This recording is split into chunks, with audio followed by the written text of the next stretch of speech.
Hello friends, how are you? कैसे हो मित्रों, मेरे दोस्तों, मेरे भाइयों। लास्ट वीडियो में काफ़ी सारे लोगों ने कमेंट किया और व्यूज़ देखा है मेरा वीडियो, तो शायद मुझे बड़ा अच्छा लगा है और मैंने इसीलिए सोचा कि जल्दी एक नया वीडियो बनाऊं और फिर से कुछ ज़रूरी बातें बता दूं आप लोगों को। तो गाइस, हमने लास्ट वीडियो में सिविल और काफ़ी सारी बातों पे बात कर ली है, बेसिक हमने कंप्लीट किया है। अब आते हैं नई कहानियों पे। गाइस, मेरे दोस्तों, आज बहुत बड़ा पॉइंट मैं एक्सपोज करूंगा, लेकिन वो आगे चल के वीडियो पे चैप्टर में बात करते करते वो चैप्टर आएगा और उसको मैं क्लियर करूंगा। इसलिए पूरा वीडियो देखना, और पूरा वीडियो इसलिए देखना ताकि आपको जानकारी मिले कि ऐसा भी होता है। हाँ, ऐसा भी होता है, फाइनेंस और सेल्स में ऐसा होता है। इसलिए आपको सतर्क रहना है। क्यों सतर्क रहना है? इसीलिए रहना है। तो चलें चालू करते हैं हम अपनी डिस्कशन को। NIP case. NIP क्या होता है? मेरे मुँह से कई बार आपने NIP सुना है, तो बताता हूँ NIP क्या होता है। Non income proof case. Non income proof it means जिनके पास इनकम तो आ रही है बट उसके प्रूफ नहीं है। प्रूफ होना ज़रूरी है। वो कैसे होगा? आप 50 लाख रुपए कमा रहे हो या 5 लाख रुपए कमा रहे हो, आप 2.5 लाख रुपए कमा रहे हो, इसका हिसाब कैसे पता चलेगा? कुछ लोगों को लगता है अरे यार, मैं इतना पैसा कमा रहा हूँ, तुम यकीन क्यों नहीं कर रहे हो? मैं तो बोल रहा हूँ तुम यकीन करो। नहीं बॉस, नहीं होता ऐसे। आपको आपकी इनकम का प्रूफ रखना होता है। वो कैसे होगा, किस तरीके से होगा, मैं भी आपको क्लियर करता हूँ। ठीक है, पहले मैं NIP क्लियर कर लूँ कि NIP केसेस कौन कौन से होते हैं और किस किस तरह के NIP कस्टमर्स कहलाए जाते हैं, तो आप लोगों को भी जानकारी मिलेगी। तो बता दे रहा हूँ। पहला, एग्रीकल्चर बेस्ड। एग्रीकल्चर बेस्ड में 2 प्रकार के कस्टमर होते हैं। एक वो होते हैं जो केवल खेती ही करते हैं, तो खेती, किसानी और थोड़ा बहुत रोज़गार जो साइड में वो करते हैं, ठीक है, लेकिन वो ITR फाइल नहीं करते, इसलिए वो क्या कहलाते हैं? NIP customer, non income proof. उनकी वही से, खेती किसानी की खसरा वही से ही कैलकुलेशन की जा सकती है कि भई ये कितना कमाते हैं। अदरवाइज इनकी परफेक्ट कैलकुलेशन नहीं है, उसमें परफेक्ट कैलकुलेशन नहीं आ पाती है। इसीलिए ITR फाइल करना बहुत ज़रूरी है, चाहे वो एग्रीकल्चर बेस्ड हो, चाहे वो छोटे मोटे व्यापारी हों, छोटे मोटे दुकानदार हों। एक्चुअल में होता है क्या है, जैसे मैं आपको बता दूं जानकारी के लिए, कि छोटी छोटी तहसीलों में, गांव में, कस्बों में जो दुकानदार हैं, जैसे मैंने अभी NIP बताया, एग्रीकल्चर बेस्ड किसान हो गया, वैसे छोटे छोटे दुकानदार होते हैं जिनके पास दुकानें तो हैं, बट उनकी दुकान है गवर्नमेंट की नज़र में, इसका कोई प्रूफ नहीं है। इसका मतलब वो NIP हो गए, कमा तो रहे हैं बट उसका हिसाब किताब कहाँ है? दुकान है, व्यवसाय का पंजीयन कहाँ है कि गवर्नमेंट को आपने बताया हो कि भाई ये मेरी दुकान है, मैं इसका मालिक हूँ? कुछ भी नहीं। तो गवर्नमेंट की एक ऐसी सुविधा है जो मैं आपको अभी क्लियर कर दे रहा हूँ। बहुत अच्छी सुविधा जो गवर्नमेंट ने दे दी है। ग्रामीण क्षेत्रों में, तहसील, ग्राम पंचायतों में आप ऑनलाइन सर्वर वाले के पास जा सकते हैं और ऑनलाइन अपना दुकान का पंजीयन करा सकते हैं। आप उद्यम बनवा सकते हैं। उद्यम बहुत अच्छी चीज़ है जो गवर्नमेंट ने दी है। उद्यम के बारे में हम बाद में फिर डिस्कशन करेंगे अगले किसी वीडियो में, जिसमें मैं आपको उद्यम के बारे में पूरा डिस्क्रिप्शन दे दूँगा। मुझे कोई तकलीफ नहीं, वो भी मैं दूँगा आपको, ठीक है। लेकिन आप अगर छोटे दुकानदार हैं, व्यवसायी हैं, तो आप पहला जरूर ये काम करें कि उद्यम जरूर बनवाएं अपनी दुकान का। उद्यम बनवाने से आपकी दुकान गवर्नमेंट के रजिस्ट्रेशन में जाती है और गवर्नमेंट को पता चलता है हाँ भाई, एक लघु उद्योग, एक छोटा सा दुकान, एक ग्राम पंचायत में किराने की दुकान हो, कोई भी दुकान हो, आप मतलब कोई भी दुकान हो, आप उसको उद्यम में रजिस्टर करा सकते हैं अपने पैन कार्ड और आधार कार्ड के साथ। आपका पैन कार्ड लगेगा, आधार कार्ड लगेगा, वो रजिस्टर हो जाएगा, ठीक। तो आपका बन जाएगा ये बिजनेस प्रूफ। ये क्या बन जाएगा? आपका बिजनेस प्रूफ, ठीक है। ये इनकम प्रूफ नहीं कहलाएगा, याद रखना, फिर से दोहरा रहा हूँ, ये इनकम प्रूफ नहीं कहलाएगा, ठीक है। ये व्यवसाय का प्रूफ कहलाएगा। इसके बाद भी आपको इनकम टैक्स रिटर्न भरना ज़रूरी है। हर इंसान को, जो भारतीय नागरिक है, उससे ITR भरना जरूरी है। जॉब करते हो तो भी ITR फाइल करें, बिजनेस करते हैं तो ITR फाइल करेंगे ही करें।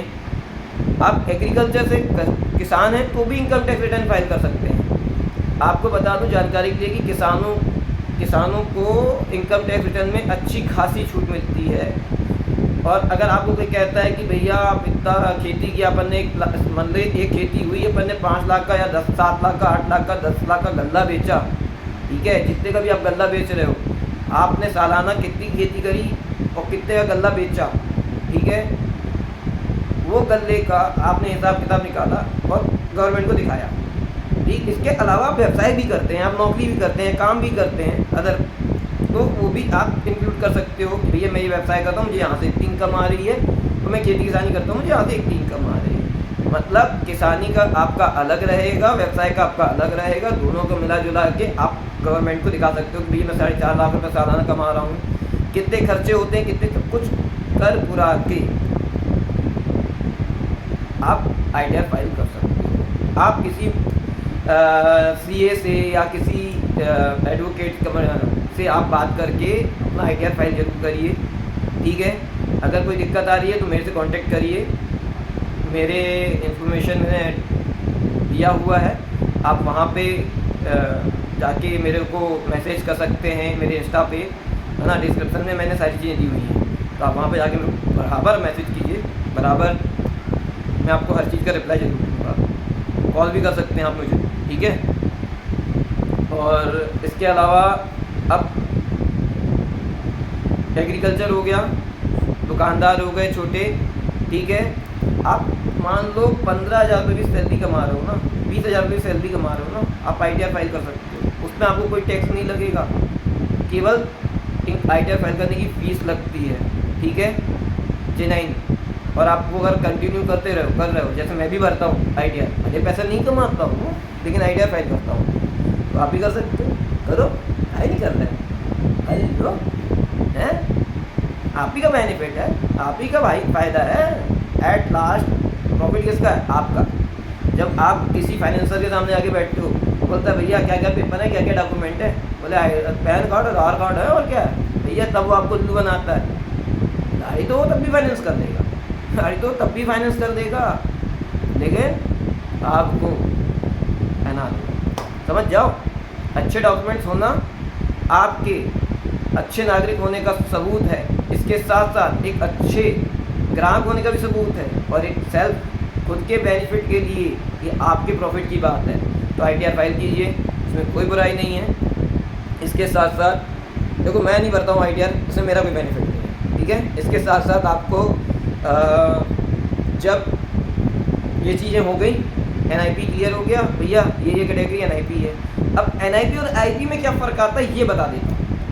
NIP और IP में फ़र्क इतना है कि जो इनकम प्रूफ कस्टमर होते हैं उनको ये दूसरी दृष्टि से देखते हैं, और जो नॉन इनकम प्रूफ कस्टमर होते हैं इनको ये दूसरी दृष्टि से देखते हैं। नॉन इनकम प्रूफ कस्टमर वो रेट ऑफ इंटरेस्ट ये तेज मारते हैं, चाहे वो प्राइवेट हो चाहे वो गवर्नमेंट। वैसे गवर्नमेंट NIP केस करता ही नहीं है, गवर्नमेंट बैंक NIP केस नहीं करते हैं, बहुत रेयर करते हैं वो, ठीक है। जिनके पास इनकम प्रूफ होता है, जिनके पास सारी सुविधाएं सारे साधन होते हैं, उनको ही गवर्नमेंट बैंक फाइनेंस करते हैं। NIP case mostly private finance करते हैं, और ब्याज तो आप जानते ही है ना। सो बी केयरफुल, है ना, कि आपको अगर अपने आप को NIP से IP में लाना तो बहुत भारी काम नहीं कुछ करना है, खाली इतना करना है, चाहे आप एग्रीकल्चर बेस्ड हो, चाहे आप किसी भी तबके से हो। मतलब अगर आप 15-20 हज़ार भी कमा रहे हो ना, आप ITR फाइल कर रहे हो, तो आप IP कस्टमर कहलाओगे। इनकम प्रूफ जिसके पास है, सबूत है कि भाई मैं इतना पैसा कमा रहा हूँ, जिसके पास इनकम प्रूफ का सबूत है, वो कस्टमर इनकम प्रूफ कस्टमर कहलाता है।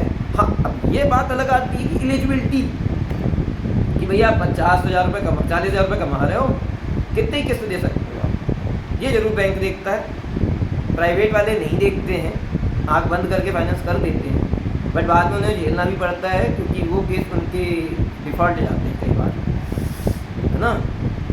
तो बेसिकली आपको ITR फाइल करना ज़रूरी है, ITR के साथ। आपको सॉपेक बिजनेस पर्सन हो तो सॉपेक बनवा लो, ट्रांसपोर्टेशन का भी काम है तो भी सॉपेक बनवा लो। सिटी के अंदर ये कटनी के लोग कर सकते हैं, बट जहाँ तहसील बरी, डीमरखेड़ा, बांकल, भौरीबन और भी कई क्षेत्र हैं, बड़वारा हो गया, है ना, रायपुरा हो गया, रीठी हो गया, यहाँ के लोगों के पास सॉपेक की सुविधा नहीं है, तो वो लोग उद्यम बनवा लें। उद्यम भी बिजनेस प्रूफ का काम करता है, ठीक है। तो लास्ट में हमने बताया था कि पैन कार्ड, आधार कार्ड, स्टेटमेंट, इसके साथ हमने अब आज आपको बताया है NIP में एग्रीकल्चर, खसरा, बही, ऋण पुस्तिका जिसे कहते हैं, है ना, ज़मीन का लेखा जोखा होता है खसरा में और बही में, ऋण पुस्तिका में, ठीक है। इसके बाद हमने आपको क्लियर किया, लेकिन यार हमने वो चीज़ तो बताई नहीं ना यार। ओ जानना है मतलब आप लोगों को, चलो बता देते हैं बस। देखो एक होता है TA वर्ड, कभी आपने सुना है? नहीं सुना है तो आज सुना देता हूँ।